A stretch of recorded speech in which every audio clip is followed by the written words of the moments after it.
as you were saying, Nazareth effect, what I find fascinating about that is this comes more from the esoteric, spiritual communities rather than strictly Christian perspective. But mystics would learn about this in many ways, that the whole universe is mental, and so you only get to perceive the reality through your own lens. And so in reality, at least how Carl Jung would put it, you never interact with another person. You interact with a perception of that person that you have within yourself. So what you're actually interacting with is just a subconscious version of your own self.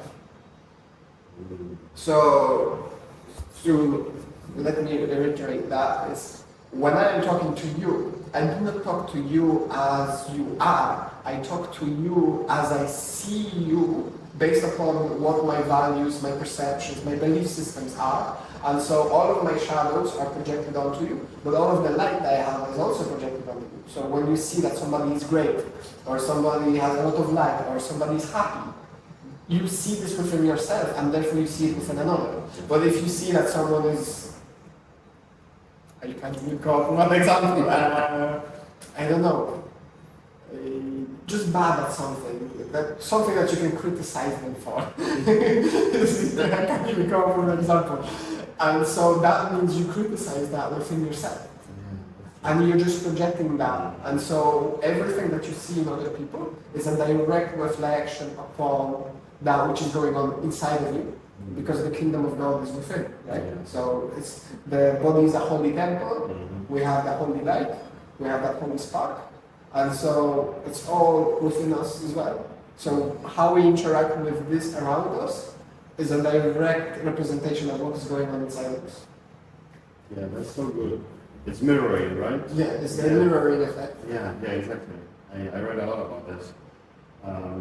So this means also, like, if I see some stuff in other people and I notice that and I don't like it, when I went home I thought about it.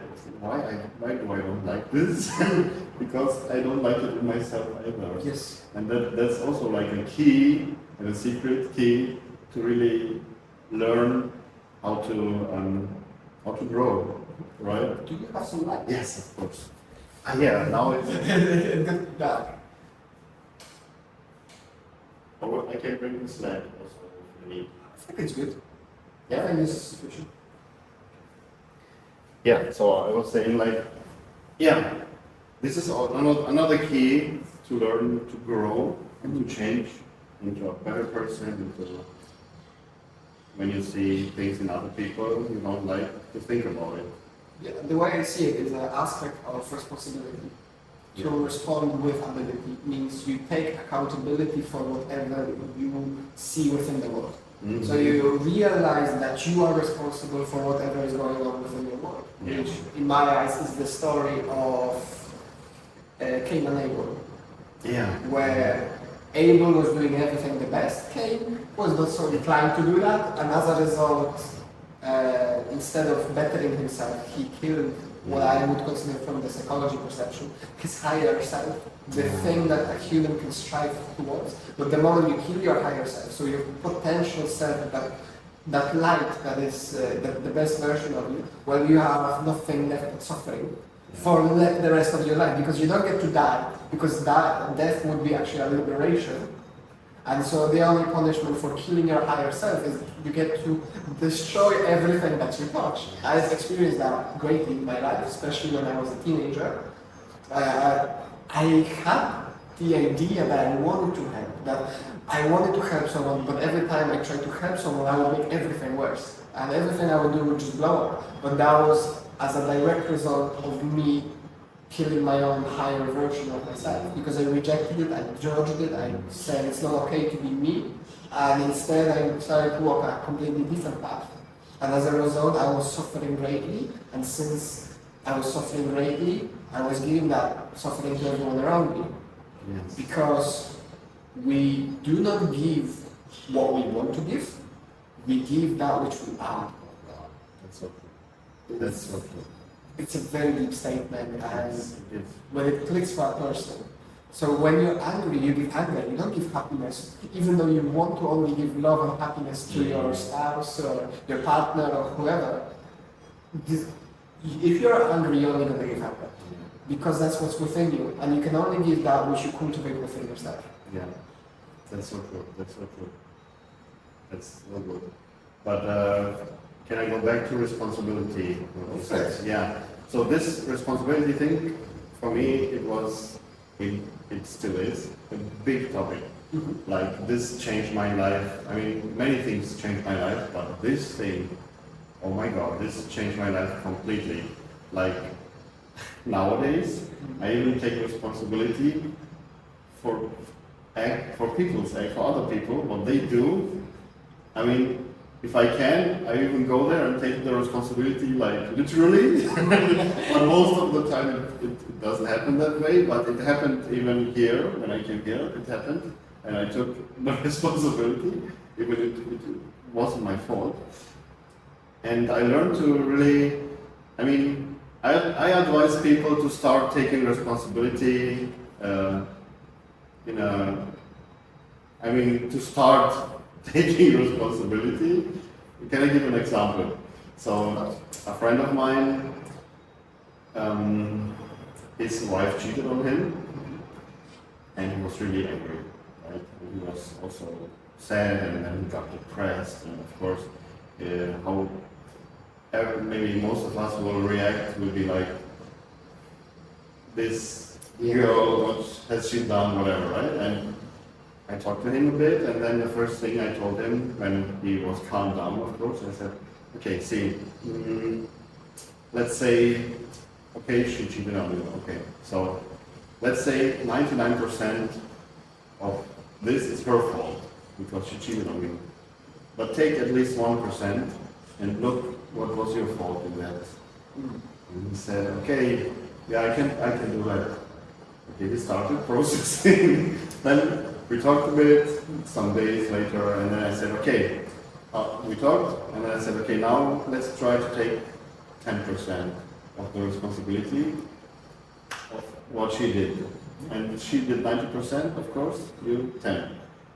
And he got to the point where he was like, it was almost everything my fault that she did that. And that happened to me too. That's why I could help him do that.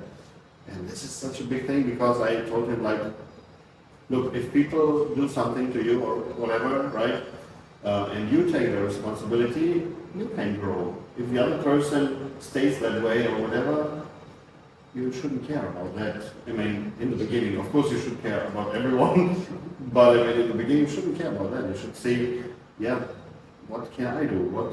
How can I improve? What did I do? So this situation happened, right?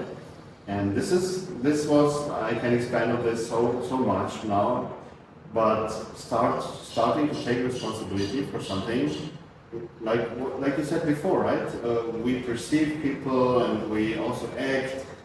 Everything plays into this, what you're saying, right? So that's why if you do that, and then you really try to grow and really try to take responsibility for every second, every word you say, everywhere you look at, everything you do, or even like I do, even what I see people do, I can learn so much and grow so much, and in wisdom, in everything. I mean, yeah. So that's my short take on responsibility. I don't know what you think about this topic. I think the more responsibility you can take, the better. Yeah. Right. The thing about our society is no one can force you to take responsibility, and so a measure of a person's growth is a direct measurement of how much responsibility they're taking on their shoulders voluntarily. Because people can try to force you to take responsibility. Yeah, that's true. But that's not you growing. That's you being forced into something. But you voluntarily taking on responsibility, that's a sign of maturity and a sign of growth. Yeah, that's good. And there are, of course, different ways of looking at responsibility, because what could be responsible for one person, for another person they could look at it and be, oh, you're completely immature. Yes. Because again, it's about perception and perspective. Because you don't know what is driving the other person, but as long as you're taking responsibility for your own actions at least, which is basically the idea that you own who you are. So if you say something, you say, yes, I said that. If you do something, you say, yes, I did that. And don't say, oh, but I didn't mean it this way or that. That's, in my eyes, it's none of your concern how people choose to react to your words, because there will always be lost in translation. But you always have to own up to the words that you said.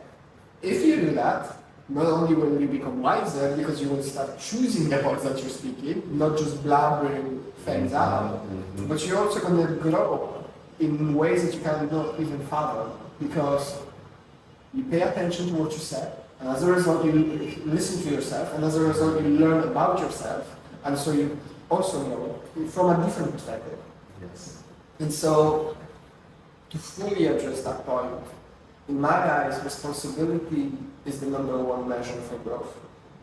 You cannot grow without responsibility, because what do the monks do? They pray every single morning, in the afternoon, in the evening without fail. And they're doing that voluntarily. That's part of the program. So they're not only living their normal lives of priests doing different masses and taking care of the community and dealing with people, but then on top of that they also have their own responsibilities that they take care of, and as a result of being able to do that, they're capable of taking care of other people's responsibilities or helping them with it. And so it's like, as a result of you growing, you allow everybody else to grow, and as a result you grow. Yeah, that's so true. That's one thing I found when teaching, because eventually I got to the point where God told me, you've had enough information. It's enough of books for you. Stop reading so much and go and actually act what you are reading into your life. And the moment I started to put myself out in the world more, the more I started to work with people through healing and through teaching, especially through teaching. My life started to change in ways I never imagined.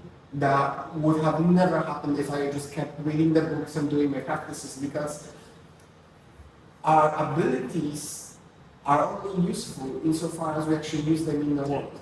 And our character is only useful insofar as we interact with the people around us. So it doesn't matter if you're an enlightened master somewhere far off in the mountains, because you're not seeing anyone. Yeah. So of course, we can talk about vibrations and say the idea that because you're raising your vibration, you're making it easier for everybody else. But your vibration is needed among the people. Yeah. Your happiness, your light is needed among the world, not outside of the world. Yeah. Yeah. And so yes, I understand the idea that liberation is all about yourself and liberating yourself, but at the same time, you can do a lot of good by just allowing yourself to be present within society and shining that light regardless. This is the idea of karma, where how other people treat you is their karma, but how you choose to respond to that is your karma. So the way I see it is, you act in accordance with the divine, you just do the best that you can, and as a result you're giving. Because what are you doing? You're giving to the Lord, you're interacting with God in everything that you do. At least that's what I learned from mysticism, that God is contained within everything, and so like we are all contained within God. Yeah. And as a result, if I interact with this, or I interact with you, or I interact with some random stranger on the street, the attitude that we have, going back to what we started with, is what determines the outcome, right? Because if I try to grab this glass with anger, like, it's gonna break in my hand. Yeah. Potentially, like if I squeeze it really hard and I go with the anger, it can break. And as a result of me projecting that anger into the world, I'm gonna cut myself. So what I'm actually doing is I'm hurting myself.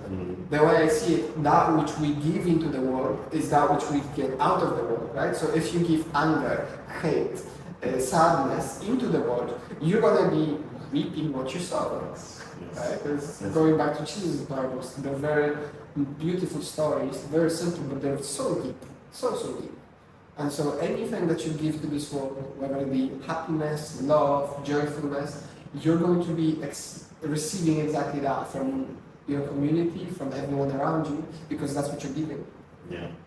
Yeah, I noticed that in the last 2-3 years, the more I was, like you say, going out, giving, or really no expectation, but also very giving just the best I have. Mm-hmm. I always got favor, you know. In many things, I was just like, "Ah, you can have this here, you this, and you just okay. All right, I didn't expect this, or I don't want this, I don't need this." But you get favor, like you say, you get what you give, right? And yeah, that's so good. I think the greatest disservice that we do to ourselves is that we give transactionally.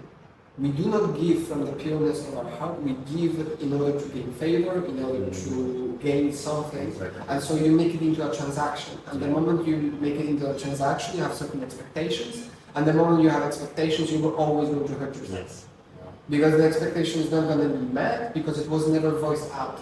Because it's different when you're in business and you have a contract. It's like, I give you 10 shoes and for the 10 shoes you give me $100. Yeah. Amazing. Yeah. We know exactly what is expected and everybody, if they're being honest, they're giving exactly that. But when you're giving, not out of the pureness of the heart, giving is about giving, it's not about receiving. Yes. You know? Exactly. And so this is where the mind can play many tricks on us, where we do charity or we try to help other people in order for recognition. It's like, oh, I'm so good because I give money to the poor. Or, oh, I'm so good because I helped this person, I didn't ask for anything back. By doing that, you're sabotaging everything, all the good work that you're doing, because you're doing it to boast your ego. And it goes back to the idea that we also talked about in terms of humility, where if you humble yourself, you will be exalted. But if you exalt yourself, you will be humbled. We talked about the stories that talked about this today. Yeah. And that's how I see it. Yeah, that's good. What's your opinion on this? I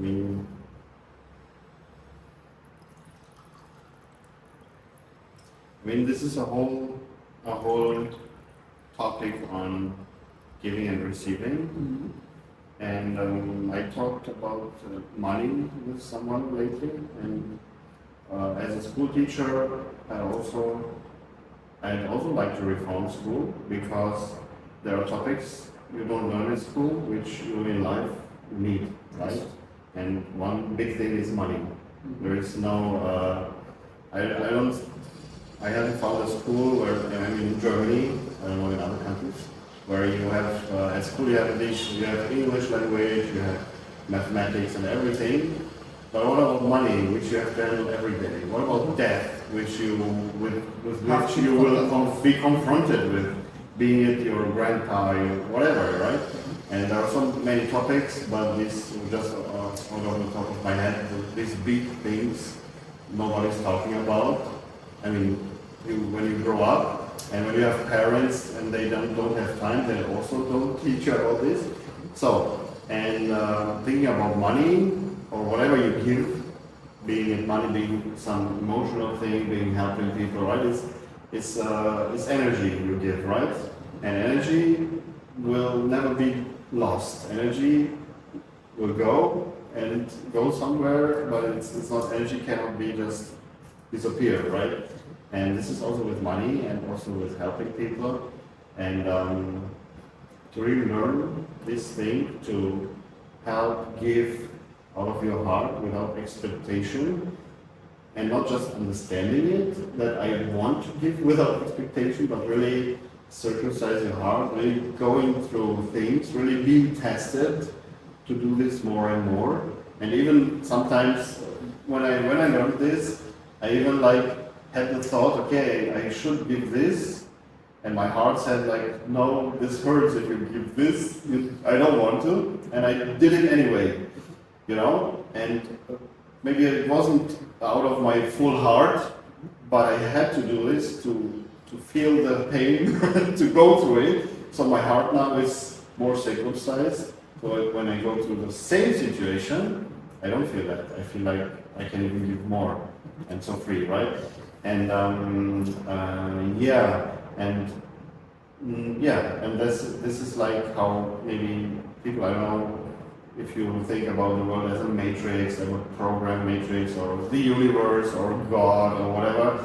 This is how it works, because you give energy, yeah, in a sense of money, in a sense of helping, in a sense of blessing someone. Instead of just saying, you look nice today, you know, you give that, and this energy flows, and it's not something, it's just receiving him and that's all, it flows. And something will happen, and you may get it back, most of the times you will, but you shouldn't expect it. What goes around comes around. Exactly, but because of this knowledge, people, when they understand this, they still expect, even maybe subconsciously expecting. So, okay, now I give something good, I learned it, or I do good things, and then something good will happen to me. Even that is a thing which is a higher place, but still thinking about, okay, even if I'm at this place, still have to circumcise my heart and learn. Even then, okay, I understand this, but I don't need anything back. I'm free. I'm good. Right? Yeah, so it's a whole journey to get there. Of course. Yeah. The way I see it, as long as we are alive, there is a path to be walked.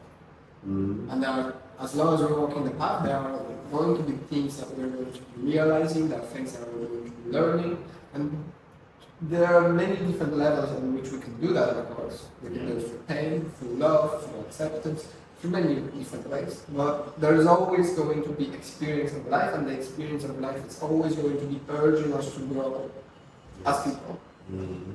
That's how I see it.